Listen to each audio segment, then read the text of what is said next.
What's up, everyone, and welcome to the Gods of Men live stream. This week we are talking about the God of entertainment, and every week we talk about how we can have a healthy relationship with some really big issues, and we're all Christian guys. I got Spencer, Nick, and Dave is going to explain to us what the God of entertainment, he's going to introduce the topic.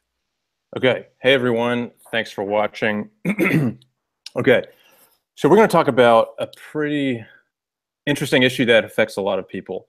Right now, many of you, if you're watching this, you probably have another window open on your computer with Netflix in it.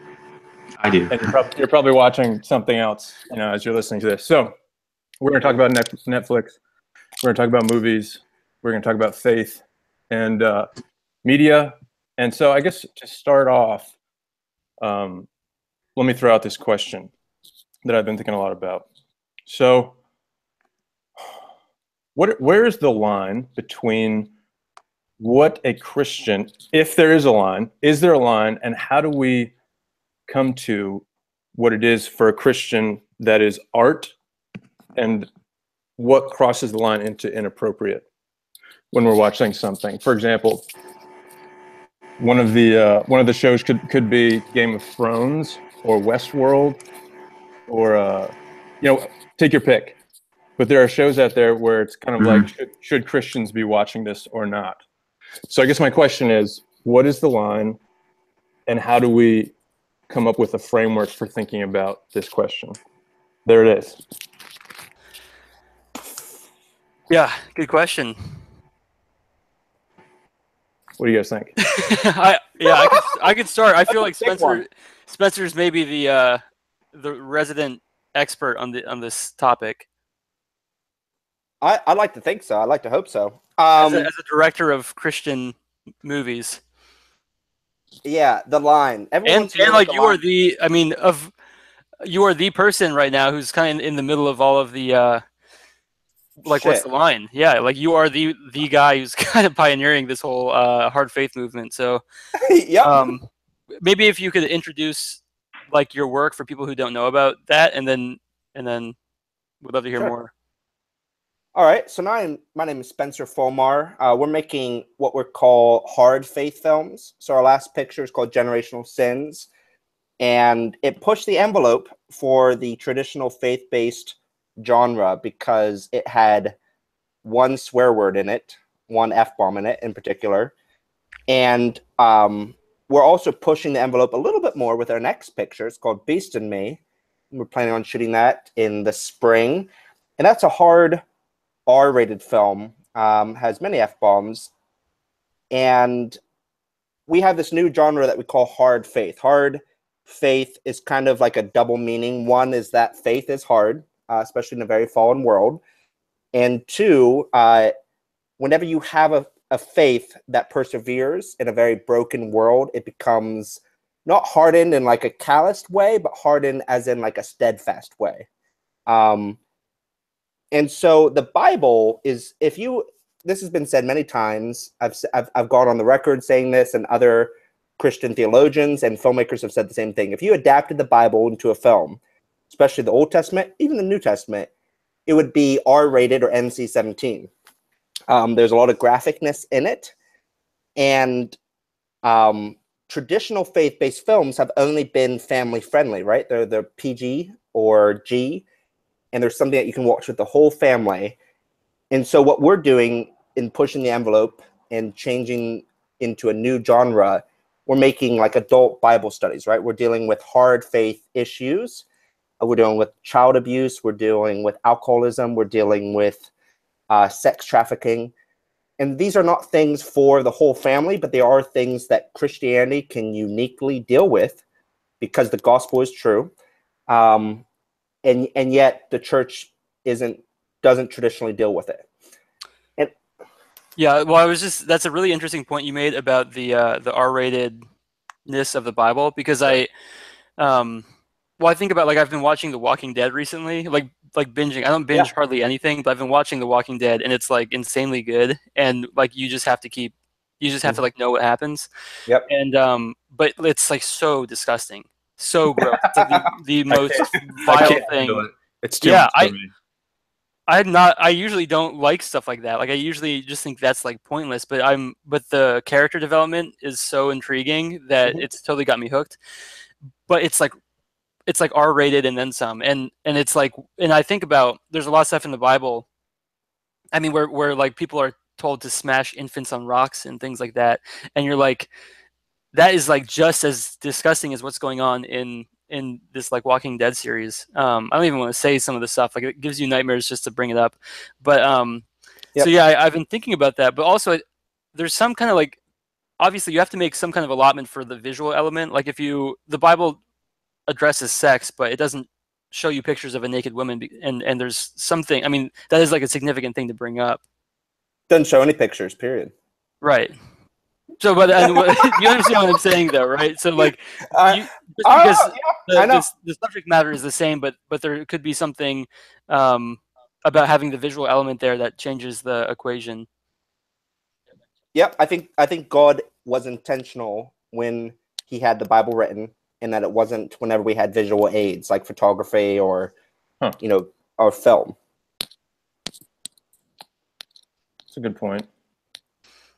We have Okay. a written form, not a visual. I mean, Jesus could have came today in God's sovereignty, and we Right. could have had like a visual documentary, but he chose not to for many reasons, not just because of R-ratedness, but also I think idol worship and other things and graven images. Yeah. What do you guys think of this? Because here's how I've heard this time and time again. When you bring up like, okay, what should and shouldn't Christians watch, and in Spencer's case, create Yeah, and depict, this is, I always hear this. Well, it's different for everyone. It's up to everyone's own conscience. Mhm. Like it's a case by case subjective issue.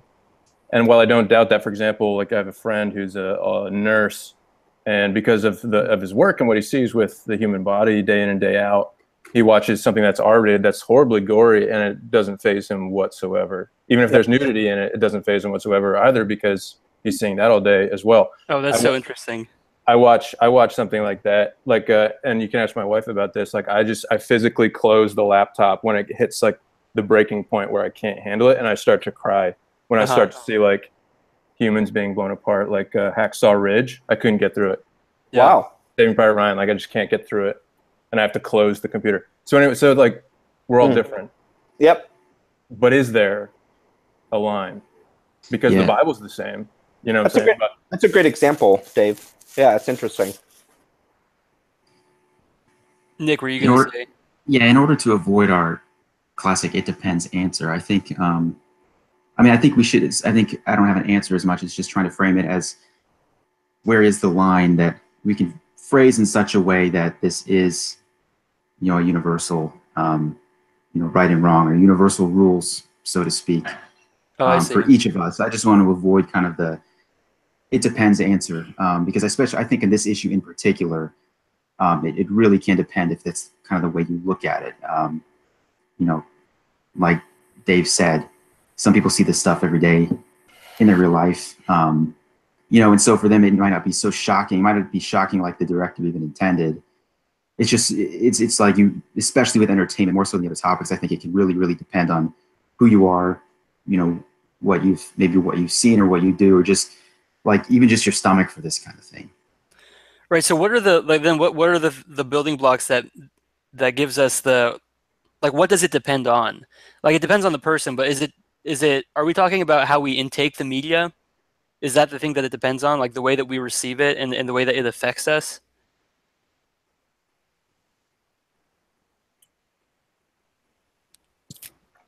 Stumped us. Yeah, I know. That was a tough question.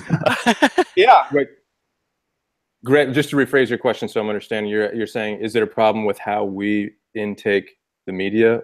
Yeah, so like Nick was saying, we need to come up, instead of just saying it depends for everyone, there's got to be like a few universals where we can be like, it's always right. Like if you can apply these rules to anyone, and that can help them dictate whether or not they should be viewing that media. So I mean, like on a very basic like Bible school or not Sunday school level, I'm thinking that maybe like a rule would be, if it takes you further away from God, it's bad media that you shouldn't watch. If it brings you closer to God, it's media that you should watch. That, on a very basic level. But then probably we could I got a develop thought. something a little bit more concrete from there. Yeah. This might be a way to work backwards from something universally wrong that we might all agree on. I don't know, not everyone agrees on this, but I think for the most part Christians do. Pornography is entertainment that is wrong. Like it crosses the line. It's the objectification of men and women. It's used purely selfishly. Like there's no, I don't know, like if No that's redeeming value. Yeah. It brings harm more than it fosters love. And so that's pornography. And then what can we build off of that if that's a universal wrong? You know what I'm saying? If that's evil. Yeah. Well, Spencer, you've talked about incorporating. I'll let you say it. You know what I'm talking about. You mean Beast or incorporating nudity? Yeah, in Beast of Me. Yeah. So often, so as a Christian artist, so often, no matter who I'm talking to, especially Christian, news organizations or Christian critics, they're always asking me what the line is, right? And that's kind of what we're talking about. How far is too far? What are some rules that especially Christian artists should abide by? And I think that Christian artists in general, not to go on too far of a tangent, but I think Christian artists in general are far too constrained in the do's and don'ts of Christian art. I push the envelope, not just to push the envelope, but for a reason. So, for instance, in Beast in Me, it deals with sex trafficking. It deals with prostitution in Nevada, in brothels. And there is going to be nudity, graphic, full frontal nudity. And yet it isn't intended to titillate. It isn't intended to make audience members feel aroused. It's intended to make audience members feel disgusted. It's intended to make audience members feel the gross transactional nature of what purchasing sex is like. And I think that's so fascinating. Like I think of Saving Private Ryan, where it's like you really feel like you're in war when you watch those first 20 minutes. But there's not an equivalent of that for sex, because whenever sex is depicted in Hollywood, it's always it's like meant for arousal. It's meant to be like steamy, But like what you're describing is the total opposite. It's meant to show truth. But it's using nudity, and that's interesting. Yeah, it's going to be real bodies, not perfect bodies or Photoshop bodies. And it's going to be shot in such a way that's not voyeuristic, and it's not the male gaze. And it should invoke into the audience members a feeling of disgust. And I'm going to do as much as I possibly can as a director and like as instructing my cinematographer to invoke that feeling. Yet, that doesn't mean that some audience members won't have the wrong reaction. I worked at a school in Seattle called the Seattle School of Theology and Psychology. And our main founding president of the school, his name is Dan Allender. And this story I've retold, and it's kind of like a second told story. So it's maybe not completely accurate. But he says that he tells a story about sex trafficking to a group of pastors. And before he tells this very graphic story about sex trafficking, he says that some of the audience members, who is a group of pastors, right? Some of the audience members are going to be disgusted, and rightfully so, about the graphicness of this story. And he could withhold the graphicness of the story and about the graphic details about what this one individual went through in their personal journey of sex trafficking. But he says that he includes the graphicness because in this audience of pastors, some people will be disgusted, and yet some people will be turned on. And you shouldn't be turned on, but it really depends upon the audience members, like their heart stance. Yeah, so I wonder what responsibility do Christians have to cater to their audience members? And Spencer, you're the only one. I mean, like I make content sometimes, but it's totally different. You're really the only one who has to think about like your responsibility as a Christian filmmaker. Like, what is your responsibility to, like, I guess, help your other, I hate using the word brothers and sisters, but helping your, you know what I mean, like other Christians from like not sinning or not being lustful or all those, like, what do you think your responsibility is with that? That's a great point.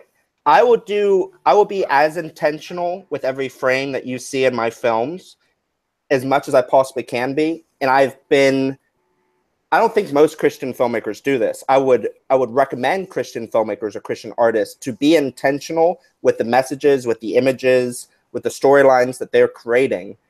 You should have good theology, and you should be mindful of how it could affect audience members.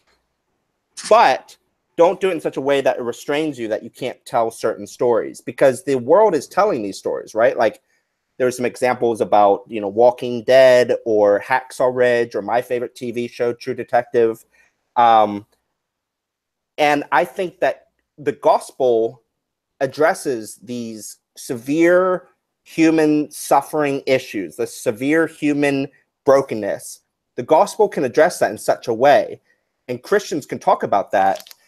And as far as like a role, I don't have a role. I think every Christian artist is responsible. Whenever you see Beast in Me, whenever it's done, whenever there's nudity in it, I will be responsible for every single frame in that picture. And to the best of my ability, I'm going to plan it and shoot it in such a way that it is not just porn, right? Like, it doesn't just titillate. It doesn't just turn my audience members on. And yet I know that as broken as I am, there's going to be audience members that are going to be aroused by these images. I think there's one thing. So I wrote a novel, and there's sex in the novel, so it's fiction. Dave. And I'm thinking of, like, I wrote about it. Dave. Yeah, there is. However, it's not a visual medium like Spencer's. It's written word, so like much easier to suggest and not cross any hard lines. But one of the rules of storytelling that Stephen King put out in his book on writing was that the novelist's number one job is to tell the truth. Mm-hmm. And that's interesting in the context of this conversation with like Spencer, and what you're doing is like, you want to show it for what it really is. Yep. Should the truth be censored? If yes, it will spoil the story. It won't be as good a story. It'll be corny. It'll be, you know, like what every other Christian film has been. Yep. So there's a balance there, but at the same time, there's certain words that I avoid using because I don't want to write erotica. Similarly, in your case, there's probably angles, camera, you know, like the speed of the scene, and like different techniques and tactics that you can use to suggest without depicting explicitly. Like, you sense that responsibility. So whatever you choose to do, you're aware of that as a Christian, and your faith is playing through in your trade as a storyteller. Yeah, that's true. I need to read your sex scenes in your book. They're hot, man. Okay, I'm gonna move on to another question. I specifically, because one of the things, or one of the reasons I wanted to do this series in general is because I don't know, like, how do I live my life? Because like, I look at other Christian guys who are older, and I think, like, I'm not necessarily inspired by that person. I want to live my life. I want to be a person that I'm inspired by, and I want to surround myself with people I'm inspired by. And so, to that end, I'm wondering, I would love it if you guys could talk about what your personal media consumption looks like. Do you consume too much? Are you irresponsible with it? Spencer's backing away from the camera. But yeah, I mean, like, that idea, do you, like, what does it personally look like to you, and what responsibility do you have, and do you wish more people held you accountable? Do you think that would be a lost effort? All those things, whoever wants to. Yeah. So because instead of talking about it in the theoretical, it's like, okay, what do we do in our daily lives? That's kind of how I think about it. Yeah. I think as a general rule that we on average consume like way, way, way too much entertainment, or maybe consume entertainment's a weird way to put it. So I just think on average, it's, you know, if I kind of tell the story sometimes, imagine if you knew somebody, you know, back in 1850, and every night they went to see a play for 3 hours every night, you know. It's like basically 4 or 5 plays every night, yeah. Yeah, exactly. And it's basically what we do. Now it's different if you work there, or if you're, you know, if you are an artist or a playwright, you know, this is more work for you than it is just pure entertainment. But I think the average person is just purely trying to escape. I Right. can consume as much as I want. Well, I think that when some people watch a movie, like when Spencer watches a film, he sees something very different than what I do. You know, I've never given a second thought to like the camera angle. Not once have I ever thought about, oh wow, look at that camera angle. You know, You lucky so, bastard. yeah, right. So, but I think as a general rule, you know, I guess that little story I heard once, like, you know, if someone saw a play every night for 3 hours, you know, that's just excessive. Yeah, that's what we do. So I think, you know, to answer your question about personal, I really don't watch any shows, don't really enjoy movies. Now, I waste a lot of time doing other things, but ever since I heard that story, that really got to me. And I think as just in general, we all consume way too much. Well, I should say we seek to be entertained with way too large a chunk of our life. Huh. Yeah, I want to agree with that. I also think like I've several times idolized the past by only looking at very select amounts of information. So like we look at people who would have watched plays for 3 or 4 hours a night, but like maybe those people weren't watching plays 3 or 4 hours a night, but they were still Going to pubs. wasting time in similar ways. Yeah. I mean, going to pubs sounds like a great like if we went to a pub for even 4 hours once a week, I think that would be a great way to spend time. But because it's like at least communal instead of just like watching a screen like this Right. totally one-sided activity. Um, Hmm. I also think about I had a professor in college who used to compare our media consumption to basically the king with his jester. He'd be like, "Entertain me. Oh, I like this. Keep going. Oh, I don't like this. Change the channel. Okay, the next thing." And we're all like, that's what the king had. The king had this like constant amount of amusement and entertainment, and he was one of a million people during that time, or tens of millions of people. And we are all like our own kings in our own like we're all our own kings now, where we can we all have our own court jesters, and we can all like look around and decide what entertains us and when, and it's interesting to think about what that does to us. And like I'll admit that I like often I will go to the bathroom and I'll have like I'll watch YouTube while I'm going to the bathroom. So like I have like I'm not an example to follow by any means whatsoever. I'm not either, but I'll be real with like our Netflix habits right now. We Yeah, I have want to talk Netflix and about this so Amazon. bad because I got a problem. I need I mean, it fluctuates. To be honest, it fluctuates with us as well between like healthy and unhealthy, like too much. And so we have Amazon Prime and Netflix. We do not own a TV, and we both never want to own a TV, because by having a TV up in your place of living, it's kind of like, oh, we should use it because we bought it. Therefore, what do? So like we don't own a TV. We watch it on our laptop. Sometimes it'll be every night, some weeks, and like that is a red flag. When we get to that point, that means something's off with our relationships and our community, and often our faith. So this is the test that I like, a personal test that we abide by, and it's like, can we watch something? We can watch something if we can answer this question.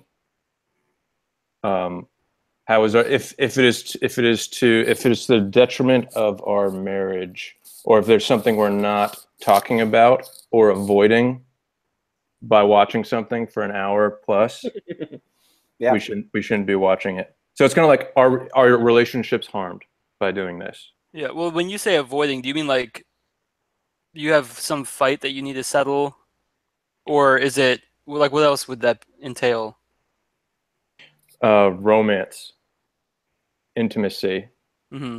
I think a lot of men, especially, and I'm pointing a finger at myself, like, well, I don't want to initiate and be creative and, you know, provide love for my wife in a way that we need. Because there's a phrase that I've always thought to be true, that someone told me: before marriage, the devil tries to make you have as much sex as possible. After marriage, he tries to make you have as little sex as possible. So Netflix can be a tool of the enemy to stop good, holy unity from happening. That's a very real, tangible example of one of the harms of too much Netflix.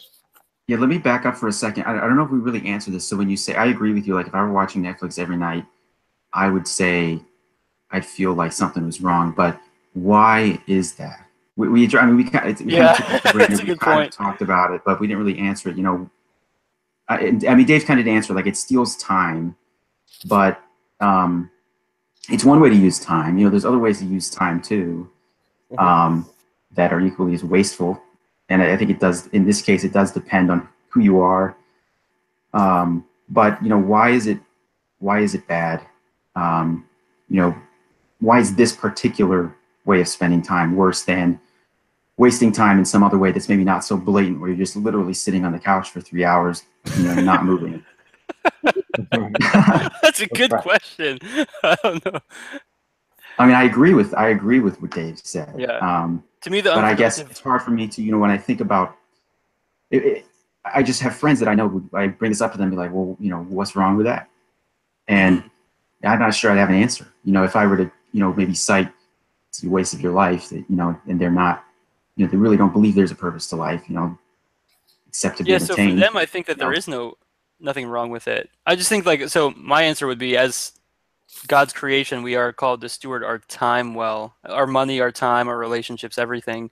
So like, so 3 hours a night every week, um, seems like it wouldn't be, like, is an unproductive use of time.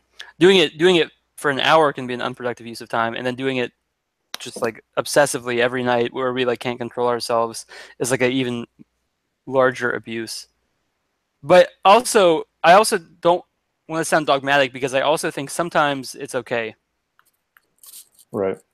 It can build relationships at the same, like, just like money, technology, Yeah. cars. It can be used for evil. It can also be used for really good stuff. Like, you can, like, friendships. I define friendships as the balance between doing and talking. Talking's like intentionality. Doing is like, let's not talk and just do something together, like go for a hike. Watching Netflix is doing, and it's building like the nonverbal part of a friendship where you're sharing a similar experience.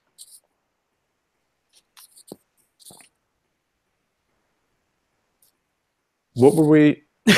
What was the question? Why is it Why is it wrong? bad? Why is it Why is it wrong? wrong? Oh, because it feeds apathy. Is apathy good? No. No. If watching something feeds apathy, like, But here's a good question though. We have 24 hours in a day. We sleep 7 or 8 or whatever, but like we end up having, like, let's say 16 hours. How do we spend that well? Is it okay to use 3 of those hours for entertainment or just like relaxing amusement? What if we spend 3 hours just like binging on whatever we want every day, but the remaining part of our waking hours we're saving the world? Then does the 3 hours become okay? Oh I'd, man. I'd say no, because life is like, to use 3 hours of 16 every day in the same way, like, that narrows life down too much. Like, life is a lot bigger than But don't that. we use sleep in the same way every day?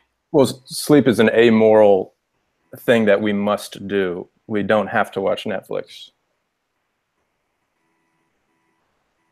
Okay.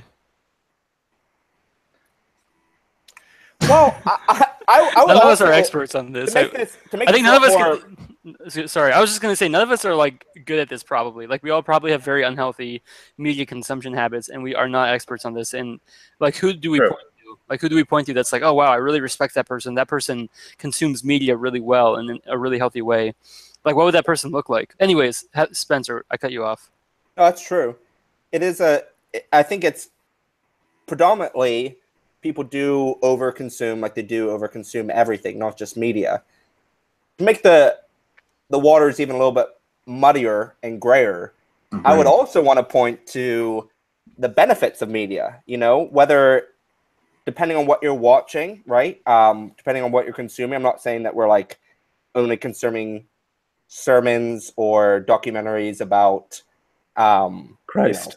yeah, yeah. But I would also want to point to the benefits of media consumption, because, like, this isn't a great example, but like, what if I had watched Hotel Rwanda or like Schindler's List for the first time and never knew about historical genocides or issues outside of my own understanding? I think that's a real benefit, of media is that you can see outside of your own 24 hours. You can see outside of your own community, and you can see other parts of the world and understand other people. And I think that one of the huge benefits of media, especially good media, is that you can have empathy for people that are very unlike you because you have just traveled in their shoes. And so your understanding of the world has grown. And I think that's one of the most beautiful things about media is that I can appreciate someone's life, whether it's a historical piece, a period piece, or it's a story from another part of the world, or a story from a different class. And I can empathize with that person for 2 hours and root for them, and they're my hero, even though they look completely opposite of me.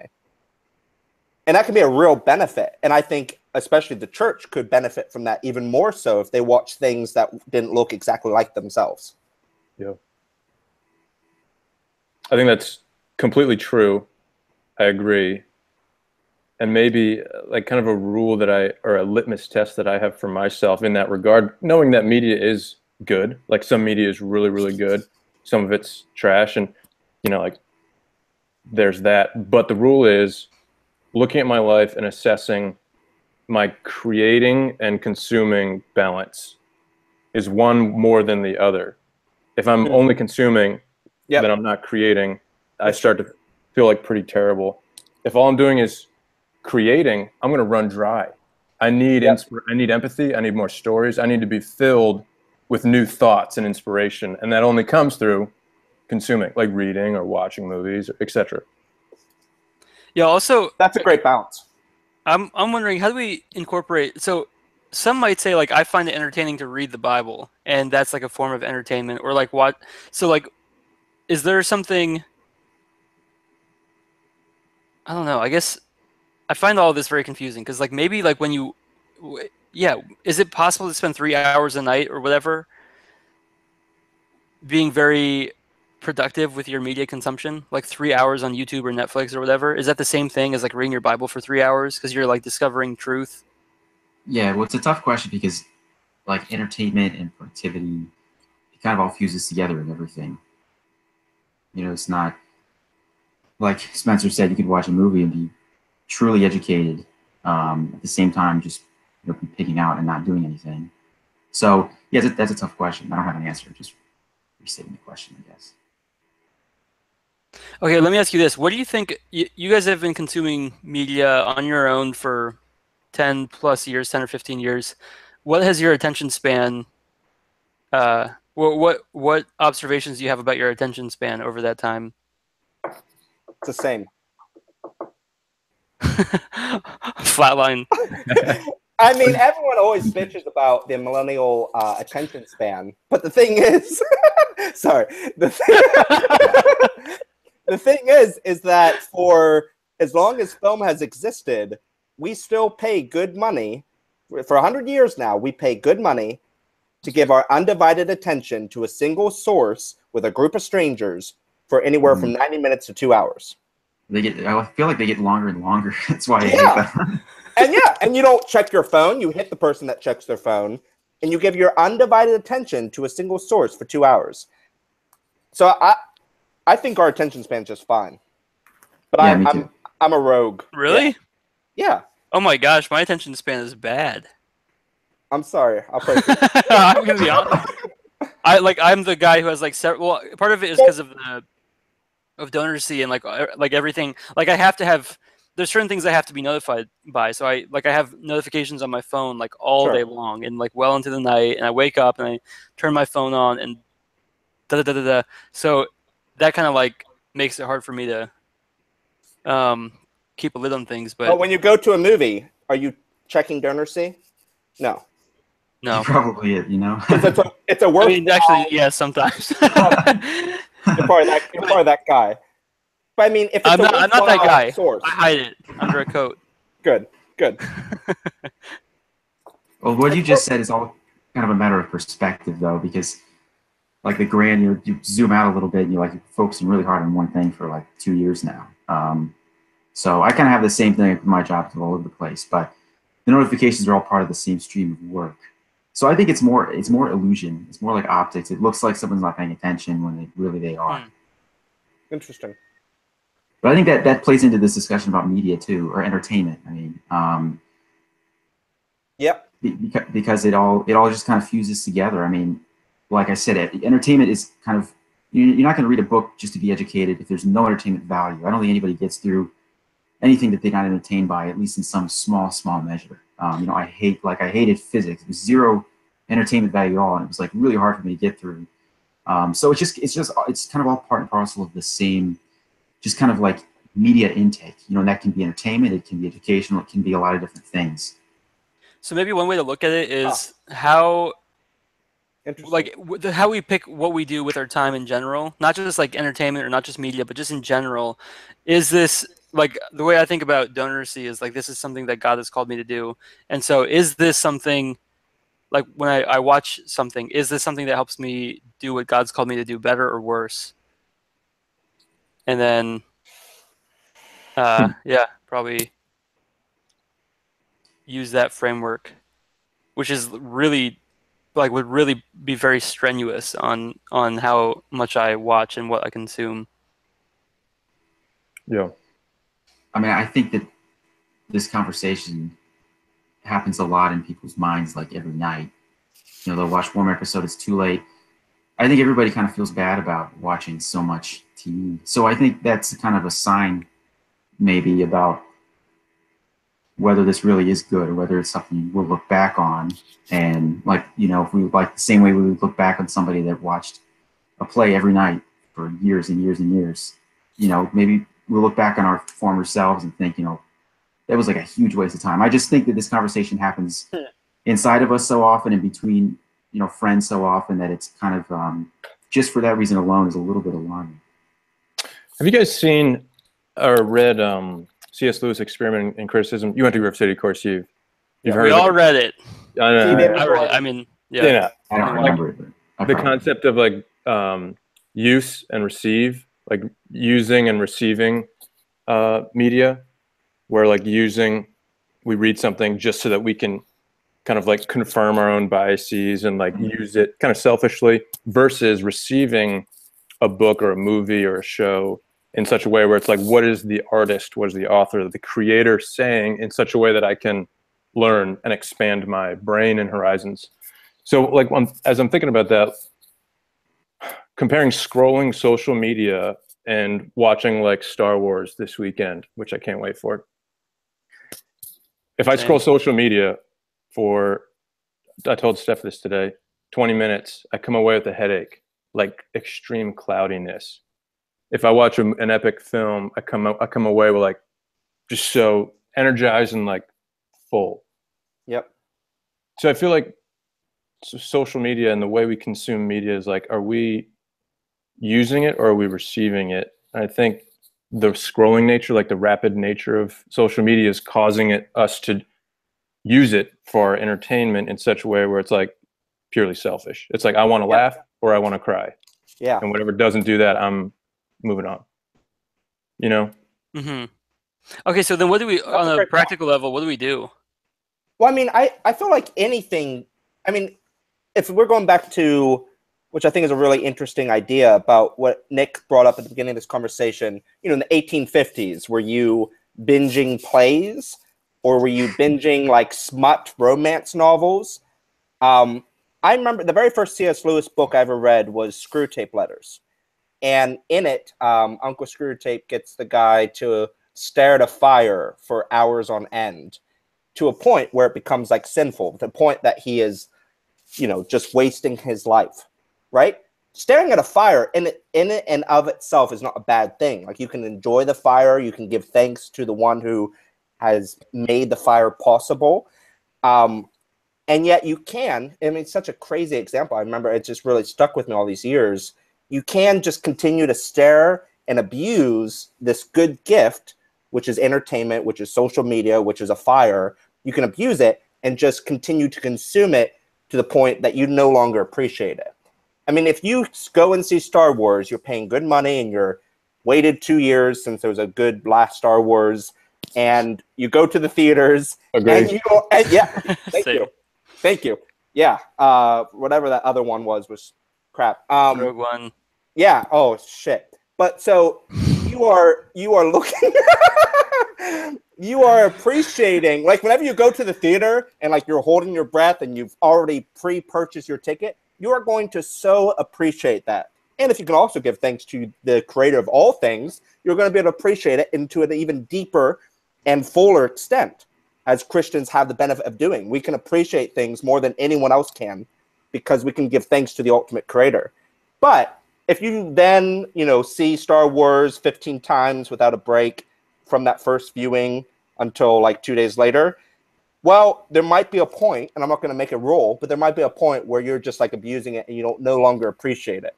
If you sincerely appreciate it, intentionally appreciate it every single day, and you're watching, 1 hour, half hour, 3 hours of entertainment, it really depends on the heart of the beholder. Because I'm thinking, when you're saying this, I'm thinking it's almost like I have as long as I'm appreciating The Walking Dead, I can watch 5 hours of it a day for a time. Like, obviously, if I'm doing this yeah, ad nauseam, and it's gonna run out. Yeah, like when it crosses that line from appreciation to like abuse or use to masturbation, right? Yeah, there's a difference. We know it. Whenever we go to porn, we're not like looking for like appreciating like the beauties of the human body. We're looking to just use it, get a feeling. Yeah. You can do that with a book. You can do that. I would say you can even do that. You can do that with a Bible if you're just using it as a tool. You can use it with anything. You can abuse anything. Okay, that's a really good distinction. Because people use the Bible. They use it to fit their agenda and have control over people all the time. Yeah. But they also, and that's an abuse of a good thing. That's really interesting. It's how we consume it, not necessarily the object of consumption. Mm-hmm. And the extent, because we can. Well, then is it? But then, okay, well then that's another question. Is it possible to consume media in a positive way for 3 hours a night? Yeah, there is. Nick, you kind of. I mean, well, Nick, what do you think about that? Because you're the one who kind of brought up the play analogy. Yeah, I just think myself and 90% of the people I know, no. I mean, not really. It's too much. It's just so much. I mean, it's the most, I get frustrated because I go to parties and anyone talks about is whatever show they're watching. And it just seems to be, I mean, it makes sense because it's, besides work, which most people don't like doing, it's the vast majority of their time spent at home. So I don't think it's possible for most people, if you're, maybe you claim you really, really like it more than other people do, or you are a filmmaker or you're an artist and you're reviewing it or whatever. That's different, but very few people are actually doing that. I mean, so I guess to be very honest, my perspective is that watching, more than just sitting and being entertained for more than like half an hour a day or a few hours a week is just a waste of time.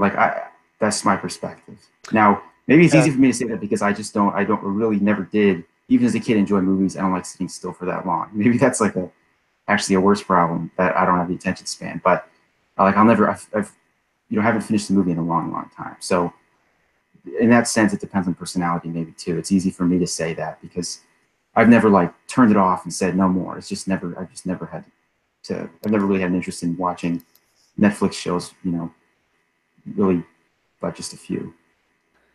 I think one thing, if I were asking that question about watching three plus 5 hours or binging shows, asking myself that question, I'm not one to binge, but we're watching Parks and Rec, I confess, and I want to watch several episodes, and my wife will say no, she's the one that kind of wants to cut it off, and then that makes me think why did I want to watch it so much? And I feel I hate that feeling. It's what's wrong with me? The problem is, what are we sacrificing by watching more? And is what we're sacrificing a good thing or a bad thing? Is it sleep? Is it time talking, FaceTime with your significant other, or health? Yep. If life is balanced, and you're not sacrificing anything good or loving, I don't know. That's kind of how I think about it. So, like watching a Lord of the Rings marathon, I could do that if like I was building relationships and like dedicating time to it, and like there's a place for that. But if I were to do that every night, I'd be sacrificing some seriously good things, and my life wouldn't be balanced. Well, okay, here's what I keep coming back to. Interesting. How do we spend our time? Like, Yeah. I agree that like Parks and Rec every night is probably a poor use. But like, Yeah. what do we do? Because it's like we have a lot of time in the day. We're all like we live in this like first world society. We like where do we invest? I think, and like to drill into that question a little bit more, getting a little more specific, is like, what can we do us for here? Like, think about your life. What are alternatives to the time you spend watching shows and movies that you could do? Like, I literally asked this question last night on Twitter. It's like, what's something I can do I that's saw that. like my brain's tired. I've been writing all day. I don't want to really use it critically and create something because my brain's tired. Like full day, long day, but I want to still be productive. I don't want to just watch a stupid show and veg. Like I want to avoid that. I still want to be productive, but at the same time, not use my brain. I don't want to tax it. And so, Gret threw out Minesweeper. That's one way. It's a great game. Really good at it. Well, to be, I have a high I percentage. roomed with Gret, and I can vouch for the fact that he did play Minesweeper from 11 p.m. to 1 a.m. every day for about a year. You should watch Parks and Rec with your wife instead of playing Minesweeper by yourself. I didn't have a wife. It was just me and Nick. And Nick went to bed early. No, I didn't go to bed early. I sat there and waited for you to finish playing. So I'll say this. So I could almost always use 3 hours extra a day to work, given some of the risks I've taken this past year and just how much I took on. And I feel like it's like a seriously poor use of time for me to spend an hour, even a day, you're doing absolutely nothing that's either productive at home or for work. Now that's kind of a situation I guess I put myself in, but I do know a lot that the average person in this country has a lot of bills and doesn't have any savings. And you add up those 2 or 3 hours a day, which is actually average. It's not exaggeration. That's, that's 20 hours a week. It's like a part-time job, or it's producing things at home that you don't have to buy. So I guess in that sense, we have a lot of leisure, and but we don't necessarily have to have a lot of leisure. Just because we're wealthy doesn't mean that we have to have all this time. We have to figure out something to do with it that's not working, or I don't mean necessarily making a paycheck, but doing things to make sure that you're not going to become a burden on somebody 2 years down the road when you spent the last good chunk of the last 2 years just watching TV. Some big expense comes up or something like that. I almost always think of whenever I'm thinking about a task, when it doesn't pertain to something that's leisure, when it's like work, I almost always think of the 80-20 rule, where you like 20% of the stresses or 80% of the stresses in your life come from 20% of the stressors, and 80% of the customers for your business or 80% of the revenue from your business comes from 20% of the customers. So whenever I'm thinking about doing a task, I always think about that, and I have a hard time just like spending an extra 3 hours just to spend that time. Like I like to use my time as, if I'm using my time to work, I like to use it as efficiently as possible. So I personally have like a hard time if I've got 3 extra hours in the night. It's like, well, I could do this thing, but I know that I'm creating work for myself. That's not going to be high impact. It's going to be low impact, and possibly it will put me in a mindset that will make me less creative later on. That's a great thought. I appreciate that, Gret, because I always feel guilty for not. As an independent, like I work independently, I'm always like, well, every spare second I should be working because it's all on me. So it's very freeing how you said that. One thing, 3 answers to that question, like alternatives for Netflix that people proposed. One was coloring. One was podcasts, like listening. And then the other was personal journaling, which for me as a writer was a great idea because that's still has to do with my trade, but is easy. Like there's no right and wrong. It's just like leisure So I don't know. Those were some alternatives to Netflix that I wanted to throw out there. Yeah. Yeah. We could do this show every night. Let's Yeah. do it. Honestly, good. Yeah. Huh. I also think, okay, one thing that we haven't touched on, but I think that we should, is the idea that the media that we select, we should be maybe rigid about that. Like, and maybe it doesn't have to be the movies we watch, but like we can incorporate podcasts into that. I think podcast is a form of media, and you can like watch a movie or listen to a podcast, and one or the other could either be a better or worse use of our time. So, like, how would you guys advise selecting the media that we watch? Boy. Because there's varying levels of that, of the quality of our time spent with media.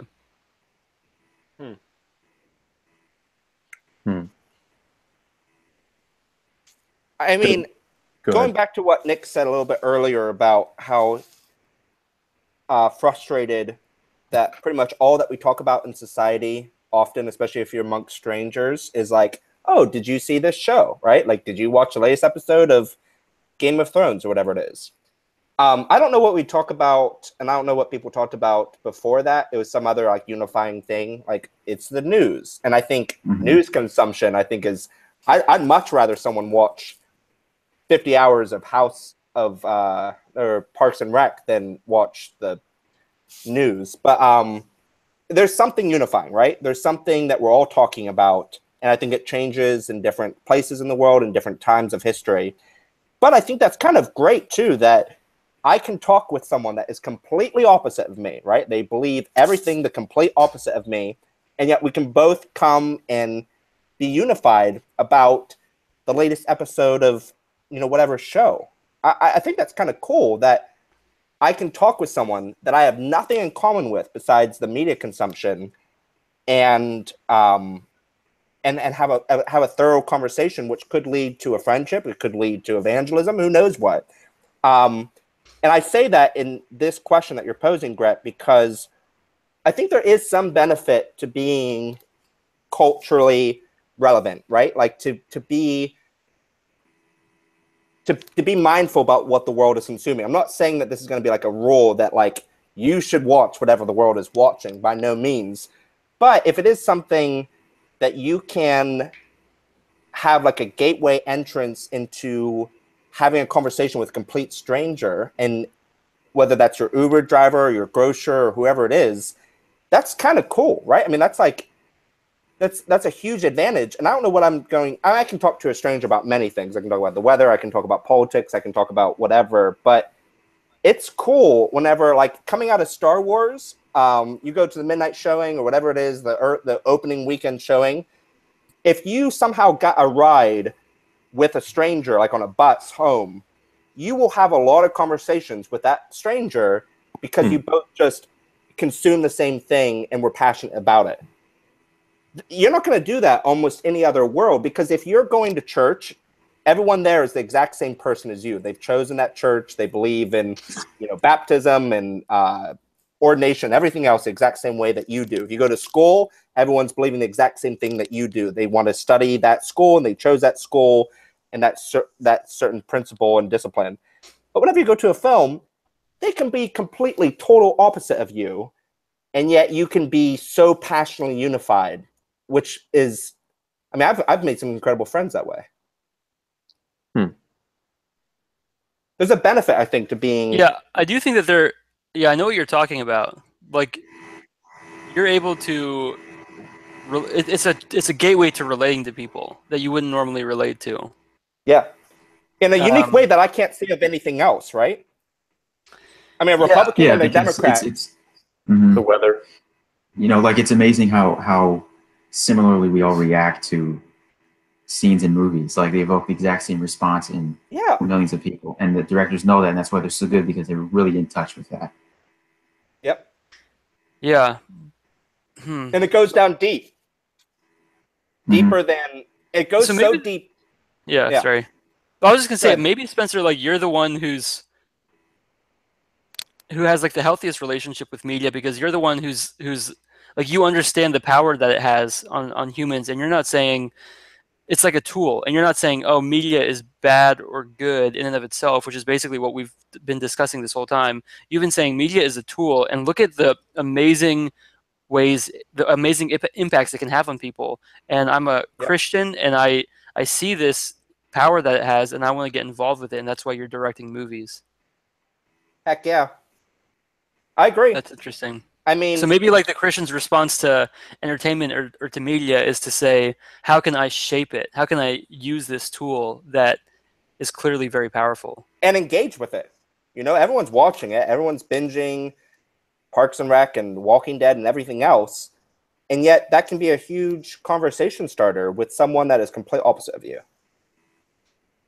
Yeah. So, okay, well, that makes me... I like that. That's interesting. It shaped them in a similar way to you, and it has a similar impact on this complete stranger, this person that's complete opposite of you, and yet you guys can converge on that. And I can't think of anything else. I mean, sure, like you can talk about the weather, but that's gonna last about 30 seconds. Mm-hmm. I mean, if like you're in a long elevator and you can start talking about like, oh, did you see Game of Thrones last night? I mean, you can make like a lifelong friend on that elevator ride. Yeah. It's crazy. I don't know what else there is in today's culture like that.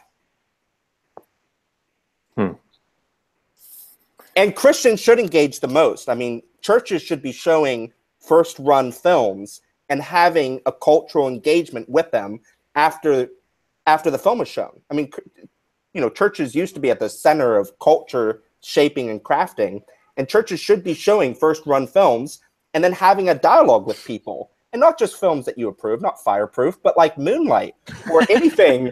Yeah. You know, and whatever film is being nominated that year, Christians should be at the forefront It's of so that. funny that you bring up Moonlight because I watched it, but like knowing what's in that movie, I couldn't go see that with like the church group.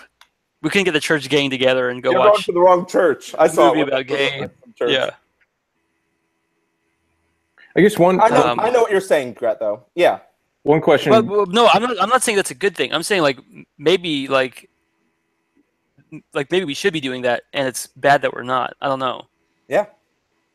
I guess that's my question is like, what is the best way? What if I watch an R-rated movie that's entertaining, but it violates my conscience, my spirit? Like, it's just like, I disagree with this. Yeah. As a Christian, what do I then do? Nothing? Because that's what I normally do. Or do I post on social media that, hey, don't watch this? Or, Yeah. like, how do I respond to poor entertainment? And how do you even validate? Like, you know, I had a lot of Christians warn me against watching True Detective because it does have a lot of nudity and harshness about the world. And I obviously chose to watch it anyway, and I'm very thankful that I did. But that's a good question. I don't have a litmus test. Yeah, I guess assuming that we all have subjective views of what is poor and what is good, like knowing that when something is to us poor, as on a subjective scale, what then do we do? Well, that Experiment in Criticism book by C.S. Lewis that you brought up earlier, the idea behind that was you judge a piece of content based on the author's intention and worldview. So if there's a nihilist who produces a nihilistic piece of artwork, you don't judge it based on your Christian morals and say, oh, that's so disgusting that he believes that the world is meaningless. I don't want to interact with that. You say, oh, that nihilist made a really profound piece of nihilistic artwork. Yep. And I want to, and like that's how you engage with it. Like I remember one time, Dave, Wow. you said you were. This is a long time ago, but it just came to me. You had just watched the movie Gone Girl, which I'm a huge fan of, and you had watched it, I think, with Steph, and the two of you didn't like it because you thought it kind of showed the negative sides of marriage, or made it seem like marriage was like a bad thing, something to that effect. Like it stole the sacredness of marriage. Yeah, and I remember seeing that, and I get where you're coming from with that, but I also think like maybe you were holding it up to a standard, like you're holding it up to your own standard, but really like it's coming from a totally different worldview. And if you held up to that standard, it could still be like you could still call Gone Girl a good movie, even if you completely find it immoral. Mm-hmm.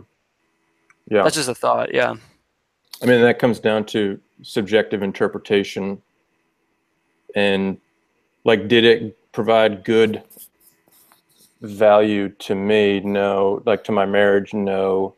But Yeah. if I look And at I the, get that because I like even to this day I think about that movie like that movie influences my relationships. Like it's a really really disturbing movie. yeah. Uh-huh. Yeah. So I guess one thing that, and like this is similar, because when I watch a horror movie, which I can't, horror movies are so hard for me. But Same.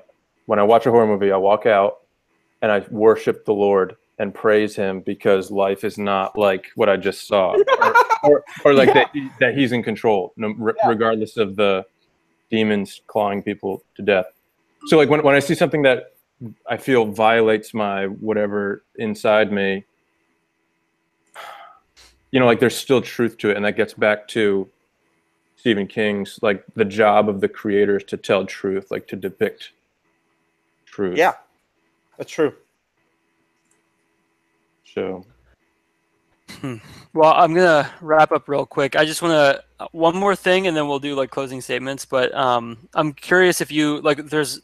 I just wanted to bring this up. There's a lot of like sexual harassment stuff going on in Hollywood right now, Oh, is there? and are you are you familiar with that? So I'm wondering if you guys do you feel like supporting movies like what do you think about that in general, and also do you think that like supporting Hollywood movies kind of feeds into that culture? Like if you pay $10 for a ticket where there's a bunch of actors and directors who are probably Wow. huge sexist or whatever, or misogynist or sexual abusers, do you feel responsibility or culpability in that? dang it, Um, Grant! I was gonna watch Star Wars this weekend. yeah, I don't know. Maybe they're good people. I don't know, and maybe there's a disconnect. Maybe you can appreciate the art separate from the artist. Like if you look at Caravaggio, he has some of the most profound Christian artwork ever made. Like he did that painting Doubting Thomas, where Thomas is Uh-huh. sticking his finger into Jesus' Yep. side. But his personal life, like he was in and out of jail. He was a huge drunkard. He had a horrible, like just horrible, huge sinner. But he made really beautiful artwork. So is it okay to appreciate his artwork even though you don't approve of the person? I mean, Yeah. that example right there, I think maybe that art comes from like his better nature, and yeah, I don't think it's bad to support. I don't think you necessarily are supporting the director by going to see the movie, and you know maybe this is the director's the best contribution they can make, and they know that, and you know who knows, maybe they don't like. I'm sure they don't like the part of them that is accused of all these terrible things, but the movies can still be really great. So we're allowed to see whatever we want. I think what's I would go back further and go deeper and say that, you know, whether it's this guy painting Doubting Thomas or your favorite actor who's just come out as a, you know, rapist, or your pastor who you learned from and was under the tutelage of for many years, decades. You know, maybe he married you, maybe he baptized your child, and now it comes out that he was, you know, a serial adulterer. Everyone is flawed. Everyone's human. And there are greater and worse sins, right? Like obviously, I'm not going to say that everything is the same, but the idea that there's anyone that you can look at or follow or any media source that isn't touched by sin is a flawed idea in itself. Just assume everyone that you hear, everything that you read, everything that you watch is touched and totally depraved by sin. It is totally affected by the sin nature that is much more profound and deeply influences everything that we have ever thought or seen or heard. And so we shouldn't be surprised and shocked whenever our pastor falls from grace or whenever our favorite actor falls from grace. We should just be reminded and be thankful that God has saved us despite the fact that we have the same sinful nature which was unleashed in this one perpetrator. I think it should be a humbling nature. I agree. And like another like a metaphor of that too is like Starbucks, company like whose values I may or may not agree with, Yeah. but I love the product and I'm gonna drink Starbucks. And I think one thing, so like the filter, Gret, to answer your question, watching a movie is I think of, will this cause my brother to stumble? Like, will this harm the faith of a brother or sister by going to see this? Like, I would take that into consideration. Yeah. And that might be my only reserve. Because other than that, I agree with what Spencer said. Yeah. Okay, cool. Well, guys, thank you for chatting, and thank you for everyone who's commenting. And I'll let you guys do closing thoughts, and then I'll. So I'll start. So, nice. consume media. You will know. Please. No filter. Consume this film, Generational Sins, and I think that media is a huge tool. I think it unifies us. I think it can help us empathize with someone that is completely different than us. I think it is a tool that can be used to bridge different societal people groups.